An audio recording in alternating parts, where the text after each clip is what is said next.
Is it better to sell your home or to keep your property and use it as a rental?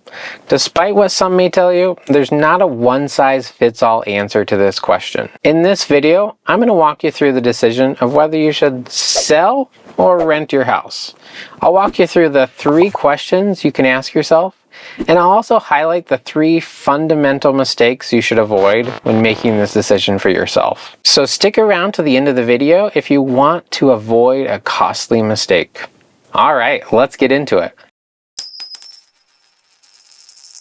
The first question you need to ask yourself when you're thinking about this decision is, do you absolutely need access to the equity in your home? The uses of equity could theoretically vary, but the most common need is to buy another home and to use it as a down payment. Another way of asking the question is, do you have enough money set aside for a down payment on the next home? If you don't have that money set aside and you need the equity to buy another home, then this decision becomes a lot easier, because it becomes almost a no-brainer that you should sell your home to gain access to the equity, especially in this financial environment. Here's why it's a no-brainer. Technically, it still might be possible to buy a home with 0 down or without a down payment, or to do a cash-out refinance to gain access to some of the equity in your current home. But with higher interest rates, it becomes cost prohibitive to do so. Your monthly payment is going to be so much higher with a small down payment than with a large one.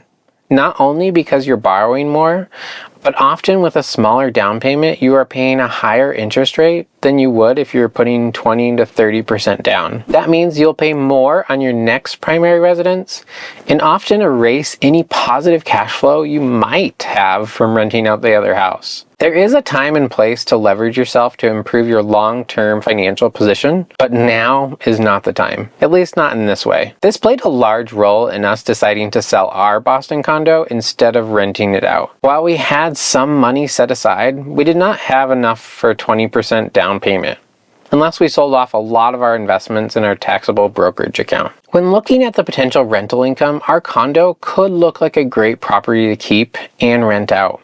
Our mortgage was around $1,800 per month, or $2,000 after including the HOA fees. At the time of recording this video, we could rent it out for $3,800 per month, meaning without accounting for maintenance and repairs, we could cash flow about $1,800 per month. While we could have gotten creative to buy our next home with little down, it actually didn't make sense when you factor in the higher interest rates on the new home. You have to look at the entire scenario, not just focus on one property. It can be easy to put blinders on and focus solely on the $1,800 per month in positive cash flow. By not selling our condo in this situation, we would have ended up paying about $2,700 per month for the new mortgage, thereby erasing the $1,800 positive cash flow from the other property and paying an extra $900 per month. Those of you who are subscribed and have seen the other video on going mortgage free will know that we ended up selling our home and selling about $50,000 in investments to go mortgage free, thereby reducing our annual expenses by almost $22,000 at a time when expenses matter. And yes, that is a subtle plug for you to subscribe to the channel so you can follow along in our journey. So go ahead and do that if you haven't already. This brings us to the first mistake that you can make when sorting through this decision. Don't make the mistake of focusing solely on the rental income that your home can generate. Look at the finances of the entire scenario, including the expenses of the new home. If you need the equity in your home,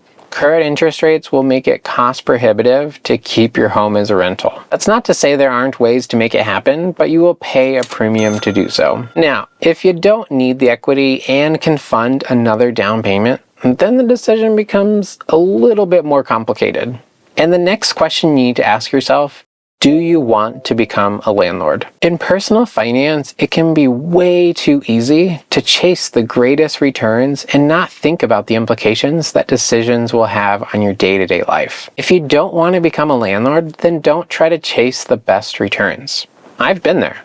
For almost a decade, I considered jumping into real estate investing. I'd read several books and talked to other real estate investors. We were actually really close to buying a rental property in Providence, Rhode Island in 2020 until the pandemic hit. And actually, if it weren't for the pandemic, I think we would actually be landlords right now. But what I realized over time was that we actually didn't want the headache of being a landlord. Yes, you can hire people to manage rental properties for you, but but you're ultimately still responsible for another property. It adds that extra responsibility and commitments to your plate. And if you're someone who's already putting in long hours at work, you're stressed out, then you're much better off selling your primary residence than keeping it as a rental. And if you heard that question and thought to yourself that you definitely want to become a landlord, then continue on to determine if it makes sense financially. And in the likely situation that you're not certain, spend some time to understand what it takes.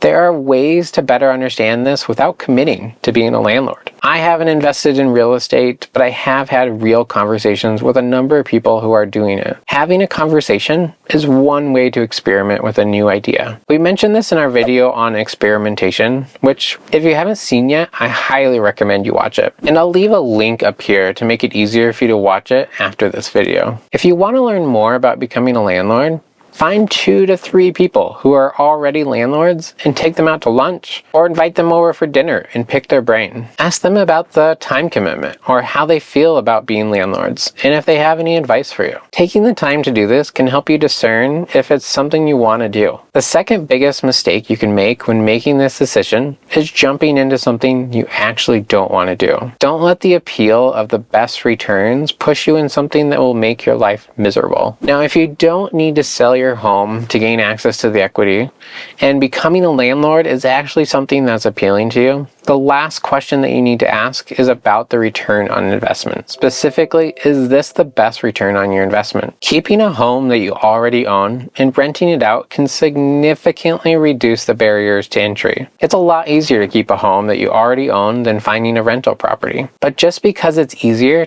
doesn't mean it's the best thing for you. The best way to answer this question around investment return is to look at the return on equity. In other words, what's the return on the money you have invested in your property, also known as equity? Equity is best understood as the amount of money that would be paid to you after selling the property and paying off all debts associated with it. Some calculate it as the value of the home minus the mortgage balance, but the calculation should also include other fees when selling the property. This calculation allows it to be not as abstract or an emotional decision.